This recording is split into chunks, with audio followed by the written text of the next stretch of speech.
بسم اللہ الرحمن الرحیم۔ معزز سامعین کرام، ہندوستان کی راجدھانی دہلی سے ایک خاتون نے سوال کیا ہے کہ میرے پاس آدھا کلو چاندی ہے، صرف اور صرف آدھا کلو چاندی ہے، سونا کچھ بھی نہیں ہے، بینک بیلنس بھی کچھ بھی نہیں ہے، ہم نے کسی کو قرض بھی کچھ نہیں دے رکھا ہے، مال تجارت بھی نہیں ہے، کاروبار بھی نہیں ہے، اور دوسری کوئی آمدنی نہیں۔ جو بھی پیسے آ رہے ہیں، جا رہے ہیں، کھا رہے ہیں، پی رہے ہیں، برابر ہو جا رہے ہیں۔ میرے پاس جمع مال میں صرف اور صرف آدھا کلو چاندی ہے، تو زکوٰۃ فرض ہوگی یا نہیں ہوگی؟ تو جواب یہ ہے کہ اگر صرف اور صرف آدھا کلو چاندی ہے، سونا کچھ بھی نہیں ہے، بینک بیلنس کچھ بھی نہیں ہے، کاروبار کچھ بھی نہیں ہے، جمع پیسہ کچھ بھی نہیں ہے، آپ نے کسی کو قرض بھی نہیں دے رکھا ہے، تو اس صورت میں صرف اور صرف آدھا کلو چاندی آپ کے پاس ہونے کی وجہ سے آپ پر زکوٰۃ فرض نہیں ہوگی، اس لیے کہ آپ صاحب نصاب نہیں ہیں، نصاب کی مقدار کو آپ کا مال نہیں پہنچا ہے، جو زکوٰۃ کی فرضیت کے لیے بنیادی بات ہے اور شرط ہے۔ میں سمجھتا ہوں مسئلہ واضح ہو گیا اور آپ کو بات سمجھ میں آ گئی ہوگی۔ ایک دوسرا سوال ہے، حیدرآباد سے ایک خاتون نے سوال کیا ہے کہ میرے پاس 52.5 تولہ چاندی سے کم چاندی ہے، 52.5 تولہ چاندی نہیں ہے، اسی طرح میرے پاس 7.5 تولہ سونا نہیں ہے، ہمارے پاس 2 تولہ سونا ہے اور 52.5 تولہ چاندی سے کم چاندی ہے، اور کچھ پیسے ہمارے بینک میں رکھے ہوئے ہیں، وہ بھی مقدار میں معمولی ہیں، 10,000 20,000 ہے، جو تقریباً 1 سال سے 2 سال سے رکھے ہوئے ہیں۔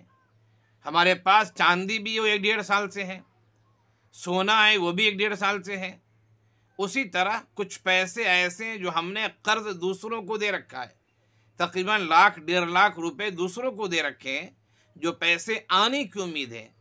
تو اب بتائیے کہ مجھ پر زکوٰۃ فرض ہے یا نہیں ہے؟ چونکہ چاندی 52.5 تولہ نہیں ہے، اسی طرح سونا 7.5 تولہ نہیں ہے، تو پھر زکوٰۃ ہم پر فرض ہے یا نہیں ہے؟ تو اس کا جواب یہ ہے کہ زکوٰۃ آپ پر فرض ہے، اس لیے کہ بینک میں جو جمع رقم ہے 1 1.5 سال سے، اس رقم کو آپ جوڑیے، اور پھر اس کے بعد جو چاندی آپ کے پاس ہے، وہ بھی چاندی 1 1.5 سال سے بچا رہی آپ ہیں، اس چاندی کی قیمت کو لکھیے، جوڑیے، پھر آپ کے پاس جتنا سونا ہے اس سونے کی قیمت کو لکھیے،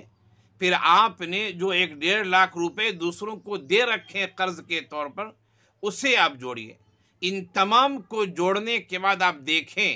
تو آپ کو پتہ چلے گا کہ اس کی مالیت 52.5 تولہ چاندی سے زیادہ ہو گئی ہے، اور یقیناً سال بھی گزر چکا ہے، تو آپ پر زکوٰۃ فرض ہے، آپ زکوٰۃ ادا کریں گی۔ آپ صرف اور صرف اپنی چاندی کو نہ دیکھیں، صرف سونے کو نہ دیکھیں، بلکہ جتنی چیزوں کے آپ مالک ہیں، ضروریات اصلیہ کے علاوہ ہے، جمع پونجی ہے، آپ ان تمام کو جوڑیں گے۔ آپ جوڑنے کے بعد آپ کو پتہ چلے گا کہ اس کی مالیت 52.5 تولہ چاندی سے زیادہ ہے، لہذا آپ پر زکوٰۃ فرض ہے، آپ کو زکوٰۃ ادا کرنی چاہیے۔ ایک تیسرا سوال ہے، ایک آدمی نے یہ سوال کیا، وہ بھی حیدرآبادی سے تعلق رکھتے ہیں، کہ ہمارے پاس کچھ چاندی ہے، کچھ سونا ہے، ان دونوں کی مالیت کو ملاتے ہیں تو ان دونوں کی مالیت یعنی ان دونوں کی رقم جو آئے گی، قیمت آئے گی، وہ قیمت 52.5 تولہ چاندی سے زیادہ ہے، لیکن میں مقروض بہت زیادہ ہوں، میرے پاس کوئی بینک بیلنس نہیں ہے، میرے پاس کوئی کاروبار نہیں ہے، کوئی جمع پونجی نہیں ہے، صرف تھوڑا چاندی اور تھوڑا سونا ہے، ان دونوں پر 1 سال بھی گزر چکے ہیں، ان دونوں کی مالیت کو ہم ملاتے ہیں تو 52.5 تولہ چاندی سے زیادہ رقم بن جاتی ہے،